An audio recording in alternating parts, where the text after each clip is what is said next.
Welcome to everyone to the June MCT Meetup. So with us today is Ed Bogue. By the way, I am based in Washington, D.C. Ed, I forgot which state you're in the U.S. Raleigh, North Carolina. North Carolina. All right. Yes. Okay, we're still letting people in. Let's see. Without further ado, Mr. Ed, the stage is yours. Go ahead, please. Okay. Well, thank you, Maury. Welcome, everybody. Maury had asked me to put something together for a presentation for one of the meetings here. And he originally asked me to do this in the month of May, but I was kind of busy in May, couldn't pull it together. So as soon as I said to Maury, can't do it in May, he immediately returned with an email saying, how about June? So here I am, ready to do something with you folks today. And I was thinking after that acceptance for this meetup, what could I possibly share with people who are already MCTs, just like myself, and have probably been doing this for many years, like myself. What could I share with you folks that you don't already know? And I thought, well, the best thing I could do is say, hey, I've been working as a trainer for more than 31 years now. Maybe I can just share some things from my experience that have made for tremendous evaluations I get from my students. Not just the numbers, like the 9s and the 10s we get in the metrics that matter, but the words where they describe about how I do things with my labs and how I do reviews and the pace I conduct things and how I build their confidence and stuff like that. And that's why I titled the thing I'm talking about today as Enhancing the Learner Experience. I've titled that that way because I wanted to share with you a couple of things from my personal experience that have benefited me tremendously across all the different things I teach. I am a Microsoft trainer, obviously, since 1996, but I'm also a Linux trainer. I teach Linux, Linux Plus, and things like that as well. And I teach other platforms as well. So I figured, hey, I've got the experience, I can do this. And so the Enhancing the Learning Experience I'm going to tell you about today is going to talk about two particular things. Now, I'm hoping you guys can see my screen. It says I'm presenting, so you were good to go? You can see what my screen shows? I can see it, yes. Okay, excellent. So, Enhancing the Learner Experience. So what this is about two things, really, because I only have about 30 to 40 minutes, as Maury suggested I spend that amount of time. So I've timed this out, and I figured out I can get in, talk to you about quizzes, and talking about custom lab steps or custom labs is two things that I've done that made a big difference in the classes that I teach. Now, I know because I took those train the trainers myself to become a trainer, they tell you about quizzes. They explain how to use those and how you can benefit the students with quizzes. So you guys might already be doing this, so that's not going to be a new idea for you necessarily, but I'm just going to show you what I've done and how the quizzes have worked for me to enhance the students' learning. That's what I want to talk about. And the second thing is something that I find a little bit more rare out there amongst the trainer field is whether or not you want to put the effort into doing any custom lab steps or custom labs. So that's the second half of my presentation. So let me do quizzes first. So I want to explain why I do quizzes. I got a couple of different reasons why I provide quizzes to the students, and I'll explain what the quizzes are about and how to do them. I'm going to talk about the timing of the quiz, when I conduct it, how long I conduct the quizzes, take a look at who gets to participate in the quiz and how that participation actually works, the format of the quiz, how we structured it, and I'm going to show you some example questions from the quizzes I've generated over the years. So let me talk about the reason why I do this, first of all. You know, I do the quizzes starting the second day of a session. Let's assume the class is daytime class. Let's say Monday through Friday. That means I'm going to do the quizzes on Tuesday, Wednesday, Thursday, and Friday, first thing in the day. All I have to do is greet them, ask them if they have any questions from the day before, and then I jump into the quiz. My idea is that I just had probably a fairly intense day the day before, at least for the classes that I teach anyway. They're PowerShell, System Center Configuration Manager. They can be pretty intense, Active Directory, pretty intense classes. So I want to get them back into learning mode in the first thing in the morning. And so I do that without throwing them in basically a whole bunch of new information that they have to start digesting again. I want them to be able to come back and say, let's remind ourselves of what we did the day before. That's number one. Number two, that reminding process, reviewing the procedures and the concepts from the previous session, but not using the same words. The format is going to be in a format of question, so they get to look at it from a different angle. So the day before, I lectured on it, I demonstrated on it, but now there's going to be a quiz which asks them in a different way, do they understand that particular concept? Number three, I do a lot of training for the United States military, all the branches. And what they keep talking to me about is repetition, how important it is to repeat, do it over and over and over again. And of course, that makes sense. The more you do something, the more comfortable you are with it. So I look at the review quizzes that I would like to do as a reinforcement of the content that we covered. And for me, I look at it as the fourth iteration of that content, because I lectured it, I demonstrated it, they did a lab on it, and the next morning they get a quiz on it. So they've seen whatever the concept is or the procedure is, they get it 4 times in the course of a little bit more than a day and a half in there. And all that leads to the fourth reason why I give quizzes, and that is I'm looking to build confidence. There are so many times, especially PowerShell, that is so overwhelming to people who are new to it, that their heads are spinning before the end of the first day. And so I want to say to them, listen, I'm going to give you some questions over here. Let's see if we can answer those things. And it's going to build their confidence to strengthen them as they go through more likely, more complex and more confusing information coming up in days 2 through 5. So I use it as a confidence builder. That's why I use quizzes. By the way, you know, I've been a trainer since 1991, and I didn't use quizzes for many years because I didn't have the confidence in the material I was teaching to actually write quizzes. Now I do, and so I'm much more comfortable doing this, and I found it's been a big boost for me doing quizzes. So here's the timing. I do it each session of the class after the first session. So if it's a daytime class, I'll do it Tuesday and Wednesday for a 3-day class, Tuesday through Friday for a 5-day. If it's a nighttime class, I do it each beginning of each night. I always do it at the start of the session because I want to get it out of the way, review of the previous day's concepts, previous session's concepts, and then before we move on to new material. I spend 15 to 20 minutes in the quiz, but potentially up to 30 minutes, but very rarely more than 30 minutes. I've had occasion to do more than 30, but here's a really key point for me. I do not want there to be any interference between my quiz and the normal content of the class, because the students have paid for and expecting to get the content that's in the book that we're delivering, and they expect to see all that content, especially if they tell me in the intro, I'm interested in this and this and this. I don't want to get myself in a situation where I'm doing the quizzes for so long that I end up on Friday saying, oh, I can't do this chapter, we're out of time. And they specifically came for that chapter. That would be bad. So the timing of the quiz is dependent on how your content delivery is going. So what I say here about exceptions is that I want to keep the content delivery on schedule. Don't interfere with that. But if I have free time that I can fill, then I can use that time for quizzes. For example, the Azure 104 class, right? The Azure Administrator class. Normally, it's estimated 4 days. But I've had a lot of training centers say, let's do that in 5 days. Okay, great. Especially if people are trying to take the Easy 104 test. I can use this for extra quiz time now because I have the time. So that's my schedule. There are plenty of classes where I have not done the quiz on the second or third or fourth day because I'm getting a little bit behind. I don't want to rush on the content, so the quiz has to be squeezed out. Can't do it. So always make sure the course is going smoothly before I throw the quiz in there. About the participation. Who participates in the quiz? Well, of course, you would want everyone to participate, right, to help them build that confidence and strengthen themselves. But I basically let it known, without specifically saying the words, that all are invited, but none are required. Now, I don't say those words. My point being is that I don't want to put anybody on the spot.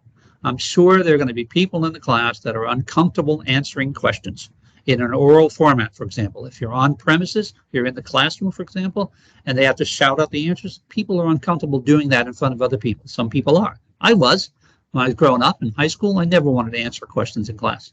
So I don't want to put anybody on the spot. So they don't want to answer, they don't have to. But there always are people that do. So everybody's invited. If it's in the classroom, I'm okay with them shouting out the answers. Or if I've got a large class, there's 19 people in the room, I might call and say, hey, the first 2 rows, why don't you look at question number 1, see if you can figure that one out. Or left side of the room, you guys take a look at question number 2. So I split it up so I don't have too many people hitting me up with answers. If it's a virtual class, I let them use the chat window so we don't have to keep turning on the mic, turning off the mic back and forth all the time. So just use the chat window for that. But I allow for public or private, meaning that if they want to and they're not embarrassed by putting their answer out there for everybody else to see, they can do that. But if they're uncomfortable, they can send me a private chat message. And I make sure, of course, never point out anybody's incorrect answer directly, especially for the people that send a private chat. I do discourage guessing. I'm saying, hey, if you're not comfortable with a question, you have no idea, or you don't remember it that well, don't make a guess. It's not worth it. And as far as the quiz, I don't copyright something like this. I basically say, if you want the quiz, I can give it to you at the end of the class. It's no big deal. I don't advertise that. I wait for someone to ask me. If they're interested in it, I'll make it available. It's not a big deal. I don't have a problem sharing that with people. The format of the quiz is totally up to the trainer. For me personally, what I like to do is use Microsoft Word. I thought, and I tried years ago with Jeopardy or a game app of some kind. It's just a lot of work, I felt, to do that. It's easier to just type it up in Microsoft Word. But nowadays, you've got these vendors that provide software where you can create your own test questions for practice for people. And so if you want to use that, you could do it. It really doesn't matter.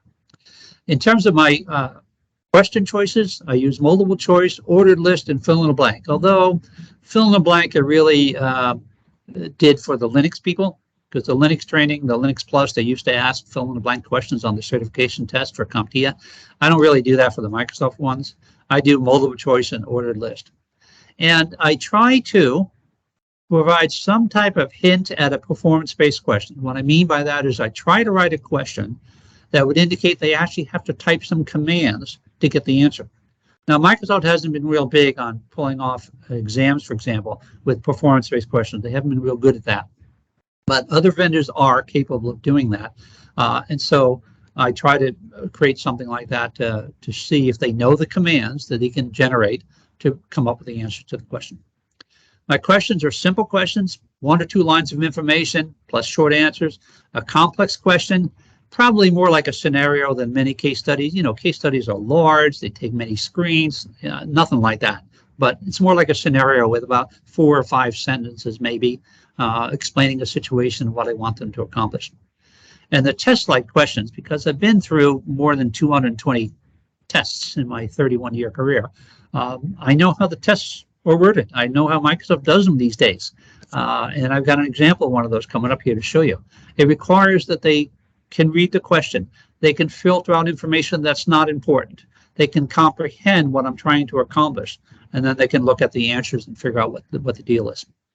Now, you can use the test, or I can use the test as a certification prep. AZ 104, for example, I would do something like that. I would write questions for the quizzes in the morning, but those questions are hinted more toward preparation for the cert, because that is a class that lots of people want to certify. PowerShell, we don't have a PowerShell cert. And I do a lot of PowerShell, so my questions are just for review. So I want to show you some examples. So if those of you who have seen the PowerShell training, the 10961, that's not the current one any longer, but this is one of those simple questions that I have out there. I'm going to go out here and say, which of the following commandlet syntaxes would be valid in PowerShell? Now, this is a question they would see on the second day.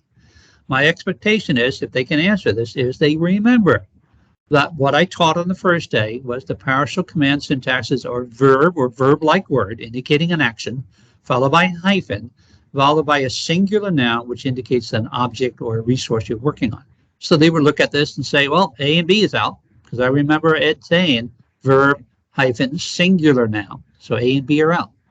And then Charlie and Delta, C and D, they'd say, oh yeah, remember Ed said when he ran get verb that there's a restrictive set of verbs used in PowerShell, and one of the verbs is not delete, another verb is not display, because I did talk about that in the day before. So they get the correct answer, C. but I'm making them think back to what I said about that. Now, here's a more complex question. Now, when I look at this particular question, the reason I put something like this together is because I want them to explore lots of things that we talked about on the first day or the second day. Look at this command. In PowerShell, that's 5 separate commands: get service, where object, sort object, select objects, format table. Do they know how all 5 of those commands work? That's the first thing I try to show them. Another thing I try to show them is how the pipeline works, that we're going to take get service, pipe it to where object, pipe it to sort object. Do they understand how the pipeline flow is going on here? Third thing I do is I take some liberties here. Notice the filter script parameter? Yes. Where's the property parameter in sort object? Where is it in select object? Where is it in format table? I left it out. Do they remember that I talked about parameters being positional versus named? Talked about that on the first day. Do they remember that? That's why I left them out here. Another thing I take a look at, and this is particularly because I ran into this in the PowerShell 1.0 class back in 2011, is this backtick here. Now, I didn't talk about the backtick in class, and yet I threw it in the question. All right? No problem, the backtick will not interfere with the answers, but I want to explain something to them. Listen, this is one long command here. There's no way that these are 3 separate commands. And that's what the backtick is telling you. I had a real problem in the PowerShell 1.0 because the printer had some problems with the book and there were ink spots all over and we couldn't tell what was going on. But you can tell here that no way this would be the beginning of a new command, any of these things. This is one long command. I also wanted them to recognize that, remember that when you're doing a filter script, you can use $_ or $PS item. So I wanted to make sure they recognize that as well.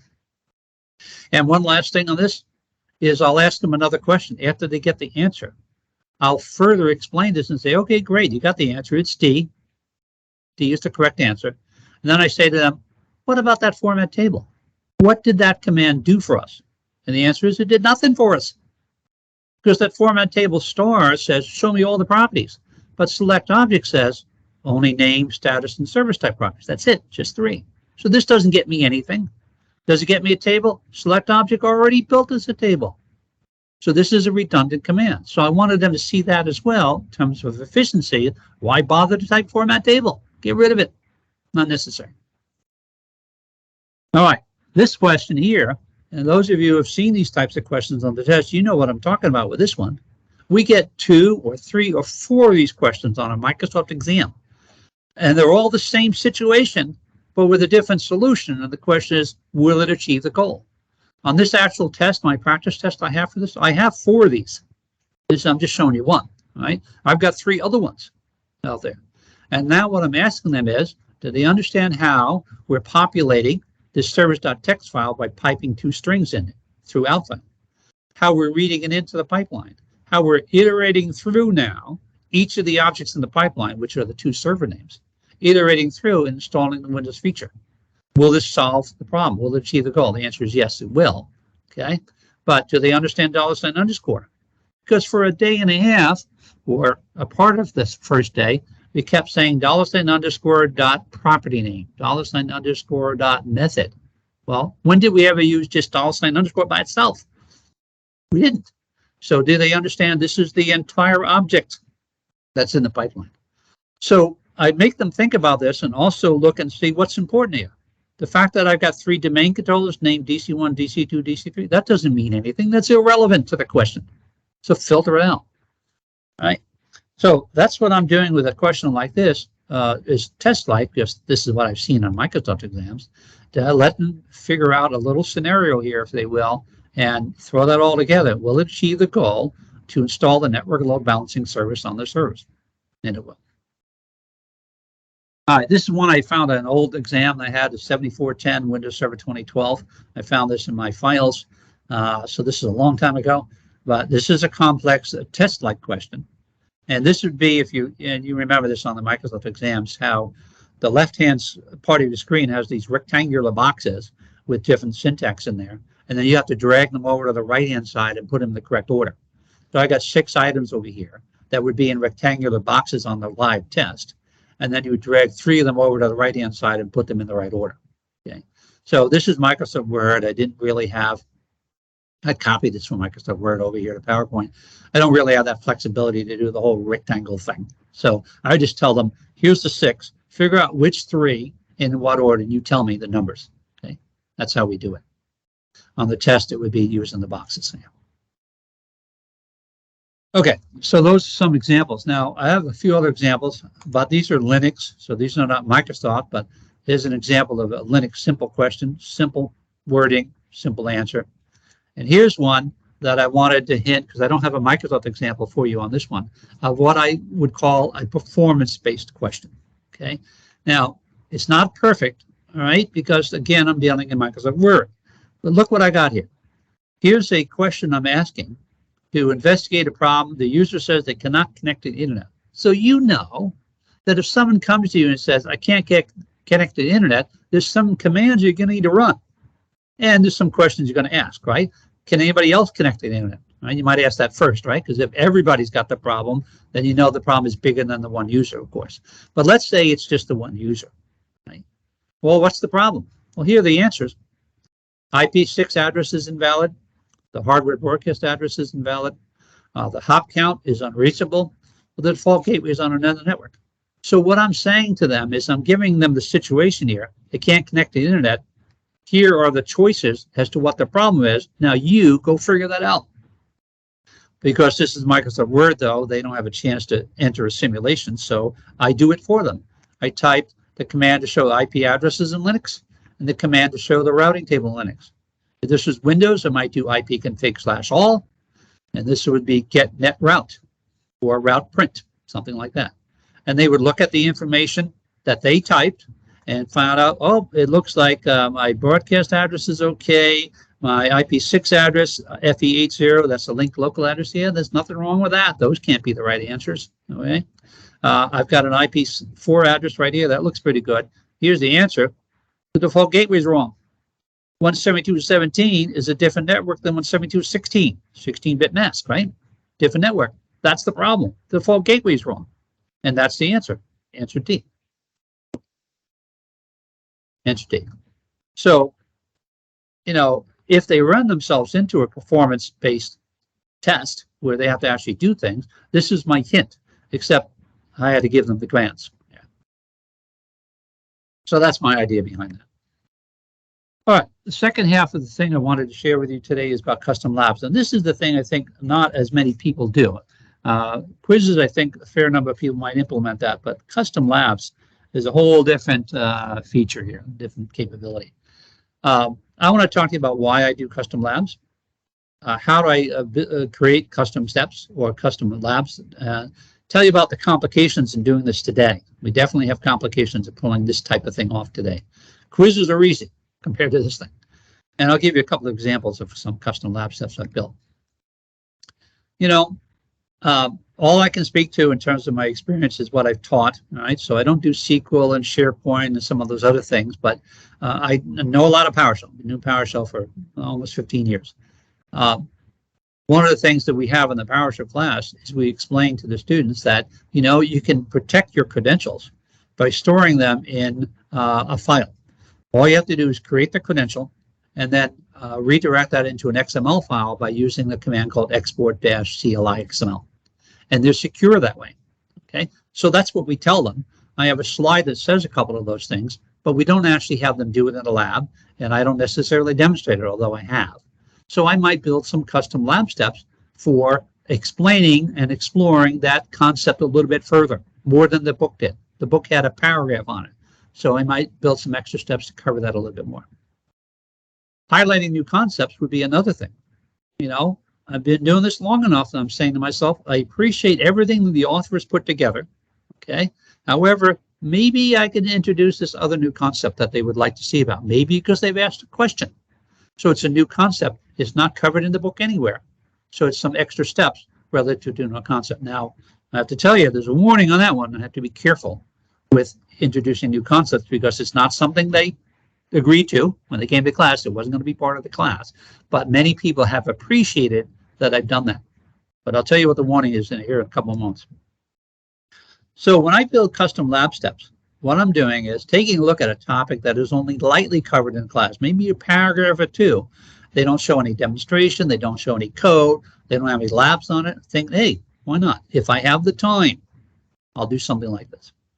Optionally, if time permits and there is student interest in it, I might cover a topic that's not in the course. Again, though, here's part of my warning.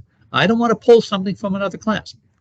For example, in PowerShell, we teach about scripting, but we talk about parameter block, but we don't talk about commandlet binding. We don't talk about making parameters mandatory.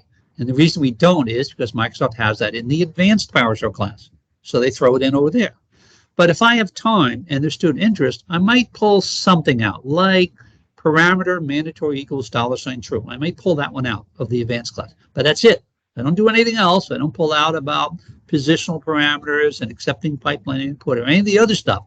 I don't want to steal the thunder from the advanced class, especially if there's a possibility there's a lot of stuff in the advanced class they would like to know. We would want them to sign up for it. The training center would want them. So I want to be careful in what I might pull. Now, for labs, you can do a Word document, you can do a PowerPoint, or anything else you want. Actually, when I first started doing quizzes, I was using WordPad. I didn't have Word installed. I didn't have Office 365. So whatever you want, as long as it's something that's readable by them. But here's the key. I don't lay this out in detail. Now, for those of you who've been around as long as I have, or even for the last 15 to 20 years, you know how Microsoft has changed things. And they changed things where they used to give us lab steps right in the chapters, and that was it.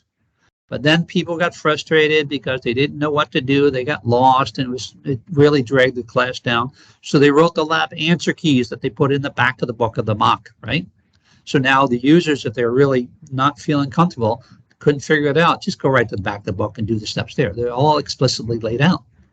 And of course, the latest change we have, since we have the ALHs, the lab hosters, like XtremeLabs, is that the lab instructions can be put right in the lab steps, and those are the lab answer keys.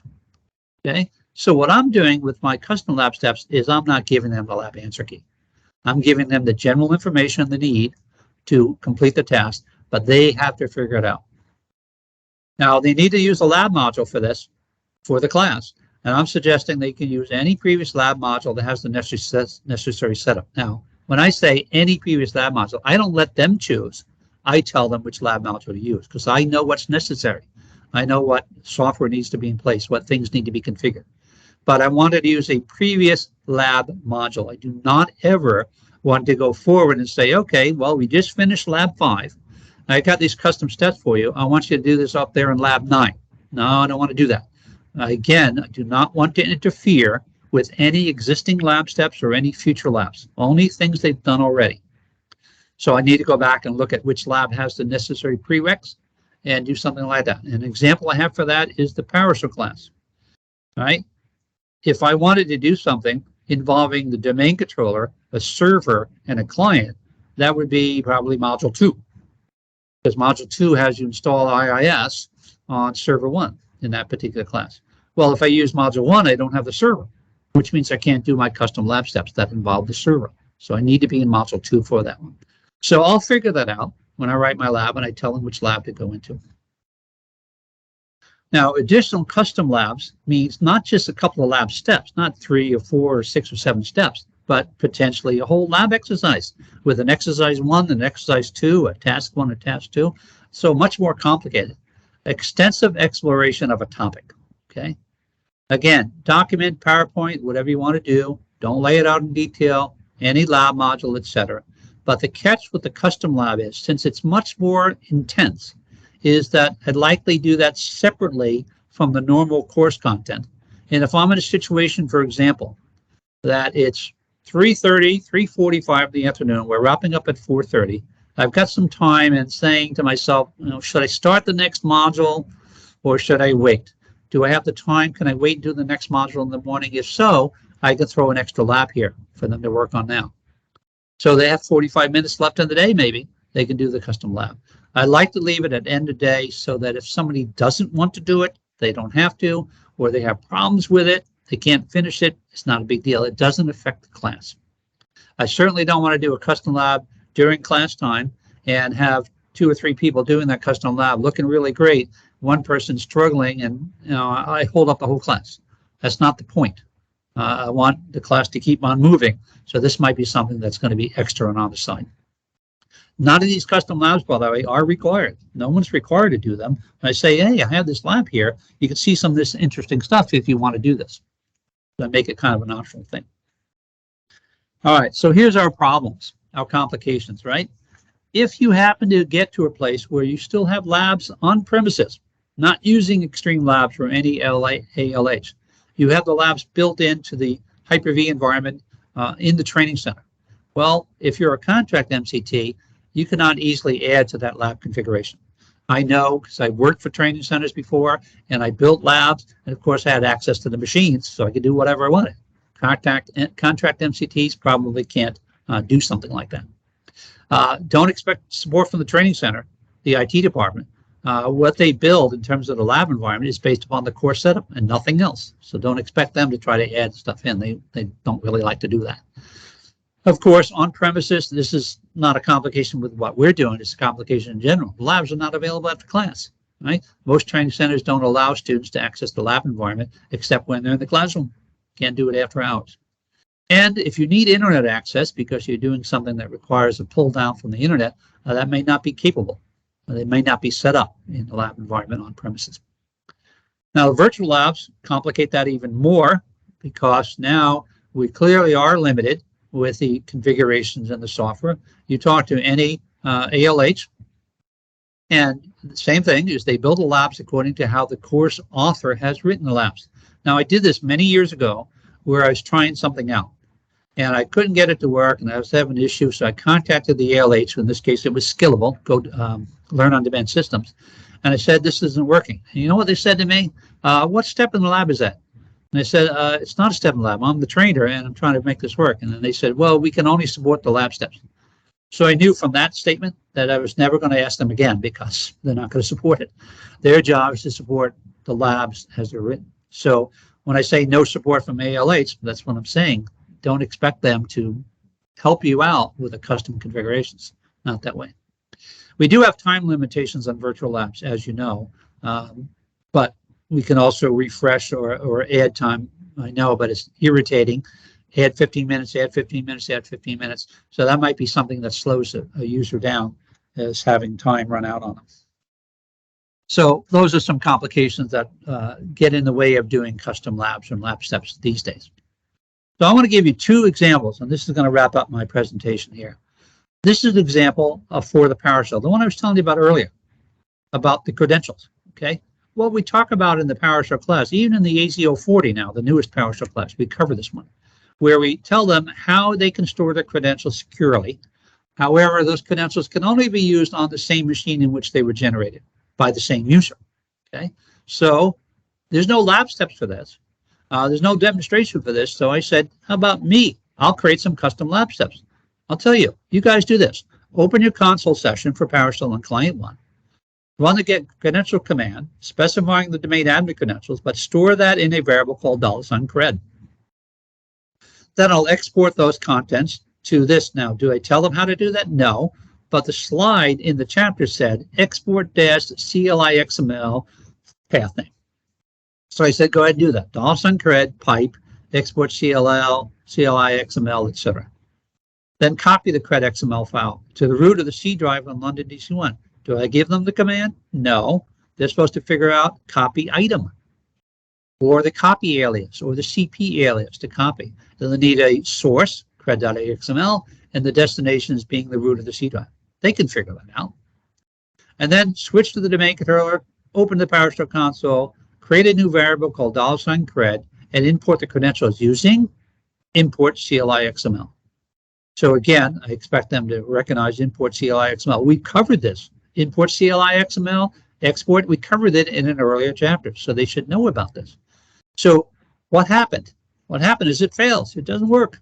Proving what they said in the book, that the credentials cannot be transported, stolen, taken to another computer and work because they're tied to that particular computer. And this proves it by trying this particular lab steps. Only 6 steps. Doesn't take that long. So if I have time, I'll throw this in there. And the last example I have for you is a little more complicated. But again, this is not covered in the course. The lab steps are not covered in the course. The information about how you can use PowerShell to disconnect from an existing session and then reconnect to that session from the same or different computer. So I would like to show them how to do that in this lab. So they go to the client, they create a PowerShell session to the domain controller and store it in the variable. They enter the PowerShell session, and then I tell them to run a background job. Now, in this case, the reason why I show them the command syntax is this is coming up in a later chapter. We haven't covered it yet. It's on the last day of the class. We cover background jobs. So since they don't know that, I give them the command. And I give them a very long running command over here with this. So I have them do that. And when they get feedback showing the status is running, I say, okay, now exit the session. And then with a separate command, which they're supposed to know, called disconnect PS session, disconnect from the session. Switch to server 1, open the PowerShell session, run the get PS session command with -computer name londc1 to get this list. This was in the slide, by the way, that I presented to them, so they've seen this. It's in the book. Connect to the session. That would be connect PS session. That was in the book. They saw that. Enter the PS session. They know how to do that. And then run get job with no parameters. And so that job is still running because it takes a really long time to do a directory scan.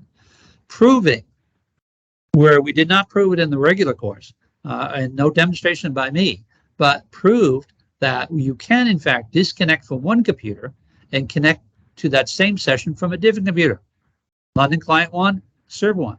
So it's a good proof of concept of how that actually works, and they have no lab steps for that. Now, I can do this as extra lab steps, or I can do this as a demonstration. I've done this many times as a demo out there. So either way, just let them do it, or you can do it yourself as well. Okay. So let me conclude what I'm talking about over here with the reason why I told you about these things and what I try to get out of this. I have had so many interesting experiences around the country and in Europe where I've taught as well. And what I really enjoy is seeing the light bulb go off in the faces, so to speak, in the brains of the students when they realized they understood something that they did not understand before. They never knew that. Said, wow, that's amazing. I never realized it worked that way. I had a gentleman in class, and I have an amazing memory for these things. His name was Mikhail, a Russian name, Mikhail, and he was sitting in the third row on the right-hand side on the aisle. And what's so amazing, I remember him so well because this was about 1999 or something. It was like more than 20 years ago. I remember him exactly because he was paying attention, watching me demonstrate stuff, doing lab exercises, asking questions, answering questions, until one day he's busy doing something on his phone, not paying attention to what I'm talking about. And so I asked him about this. I said, well, remember that DNS stuff you just talked about? That whatever it is I was talking about. And I said, yeah, well, I was texting my team back to the office. I want them to implement it right away. This is good stuff. They were so excited about what he had learned, he wanted to get that stuff implemented right away. So it's feedback like that, and feedback where a student says, you know what, Ed, that thing you just showed me, that's worth the entire price of the course. And I've had that happen multiple times with people that said, hey, I know we paid, my company paid a lot of money for the course, but just that information solves a huge problem back at the office. So I think it's great if I can do this extra stuff and they can walk out of that class feeling, wow, this was really worth it. This is a great training experience. I really like that instructor. I've had people say, hey, can you teach these other classes too? That's what I want to hear, and that's what I want to see, and that's why I do quizzes, and that's why I do this extra stuff. All right, Ed, thank you for that presentation.